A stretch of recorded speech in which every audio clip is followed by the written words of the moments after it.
ትመታሻለች እኮ።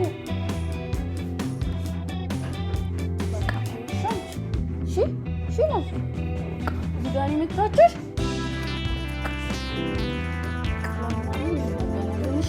እሺ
አርጁንና ጓደኛው ወደ ዳጣ ቤት ተይዘዋል። እስኪ በመቀጠል ምን የሚፈጠር ይመስላችኋል? ሀሳብ አስተያየታችሁ ኮመንት ላይ ያስቀምጡልኝ። መቼም ኤቢ መፈታቷን ሁላችሁም ሰምታችኋል። አቶ ደረጀም ቢሆን አሁን ላይ በእሷ ተስፋ የቆረጠ ነው የሚመስለው። ቢመክራትም ቢቀጣትም እሷ ግን ምንሽም የምትማር አይነት ሴት አይደለችም እና አሁን ላይ ሙሉ በሙሉ በሚባል ደረጃ ላይ ተስፋ የቆረጠች አይነት ሴት ሆናለች። እኔ እንኳን አቶ ደረጃ አስሯት እያለ በቃ ፈታኝ እሺ ለማንም አልናገርም እያለች ስታለቅስና ስትለምነው እውነትም ተጸጽታ ነው ከዚህ በኋላ እንኳን አትናገርም እያልኩኝ ትንሽ እያሰብኩኝ ነበር። ነገር ግን አሁንም ሳትፈታ ራሱ እንደምታዩት በበር በኩል እውነቱን በሙሉ ነግራታለች።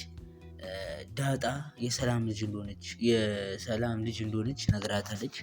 ምንም እንኳን እሷ ባታምናትም ወይዘሮ ማርታ እንዳታምናት ያደረጋት ነገር ባሌ ከዳኛል ብላ አለማሰቧ ነው። ምክንያቱም ዳጣ የምታክል ልጅ እንዴት ልታፈራ ትችላለች? እኛ ቤት ከመግባቷ በፊት እያለች ስታወራ ነበር እንደሰማችሁት እና ጊዜውን ስትቆጥረው ሰላም እነሱ ቤት ከመግባቷ በፊት ነው ዳጣን ማርገዝ ያለባት። ከገባች በኋላ ነው ዳጣ ማርገዝ ያለባት እና እነሱ ቤት ከገባች በኋላ ስለማን ታርግዛለች የሚለው ነገር ነገሩን እንዳታምኑ አድርጓታል ማለት ነው።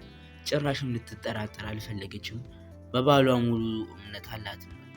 እንዳየነው ከሆነ ገና ከሆኑ እንደዚህ ሆነች ትችላለች ሁሉን ነገር ብዬ አላስብም። እናንተ ምን ይመስላችኋል? እንዳልኩት ሀሳብ አስተያየታችሁ ኮሜንት ላይ በማስቀመጥ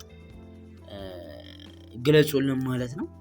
እኔ እንኳን አሁን በቃ አቶ ደረጀ እውነቱን የምናገሪያ ሰዓቱ ላይ ነው ብዬ አስባለሁ። እናንተ አይመስላችሁም? ሁሉም ነገር እያወቀች ነው እየመጣች ያለችው። በየጊዜው ተጨማሪ አንዳንድ ነገሮች እየተረዳች የመጣች ነው እና ከሰው ከመስማቱ በፊት ቀድሞ ራሱ መናገር አለበት ብዬ አስባለሁ። እናንተ አይመስላችሁም? ምክንያቱም ከሰው ከሰማች በኋላ ለሱ ያላት እምነት በሙሉ የወረደ ነው የሚሆነው። እርግጥ ነው አሁን ላይ ራሱ በመታቅበት ሰዓት ምንም እንኳን እሱ ነግሯት ቢሆን ለሱ ያላት አመለካከት እንደሚቀንስ የታወቀ ነው። ነገር ግን ቢያንስ ነገሩን ከሱ ማወቋ ለሱ የምሰጠውን ቦታ ቢያንስ ትንሽ ሊያቀልለት ይችላል አስባለሁ። ያው አሁን ዳጣ ኤቢ ከወጣችው በኋላ ደግሞ መበጥበጧንና ማስቸገሯን በፍጹም ልታቆም አልቻለችም። እንደተመለከታችሁት እያበደች ነው የምትገኘው ነገሮችን። አሁንም ቢሆን ዳጣና ናታንን ለመለያየት ስለሆነ ቆርጣ የወጣችው ቤተሰቡን ድጋሚ መበጥበጡ አይቀርም ብዬ አስባለሁ። አሁንም ቢሆን ሀሳቧ አንድ ውስጧ ያለው አመለካከቷና ሀሳቧ እንግዲህ እንደምታውቁት ናታንና ናታን ነው። ናታንን ለማግባት ስትል ነው እንግዲህ ቤተሰቦቿን እየበጠበጠች ያለችው፣ ማስፈራሪያ እየተጠቀመች ያለችው እናትና አባቷን ማጣላቷን ነው። እሷ ምንም የመሰላት አይደለም።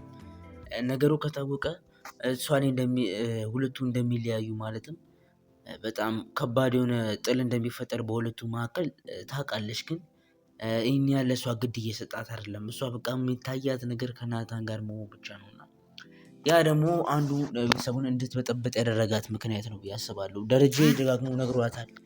አዝኜብሻለሁ እያለ በተደጋጋሚ ሲነግራት እናያለን።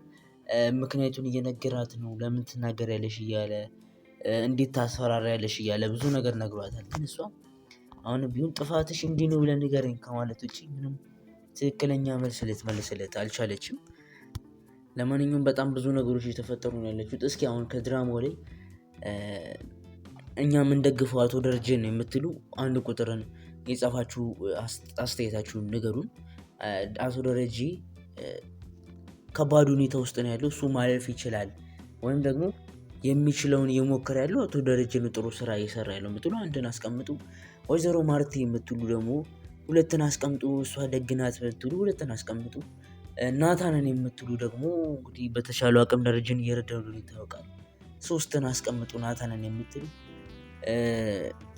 ዳጣን የምትሉ ደግሞ እንደሚታወቀው አቶ ደረጀና ቤተሰቡ በእሷ ምክንያት እንዳይለያዩ የቻለችውን በሙሉ እየሞከረች የምትገኝ ልጅ ናትና እሷን የምትሉም 4ን አስቀምጡ ማለት ነው። ለማንኛውም በዚህ መንገድ ድራማው ላይ ካፕ አድርጌላችኋለሁ። ቀጣይ ክፍል እንደተለቀቀ እናደርሳችኋለን። መልካም ጊዜ ይሁንላችሁ። ቸር ሰንብቱ እላለሁ ማለት ነው። ቪዲዮውን ላይክ በማድረግ እና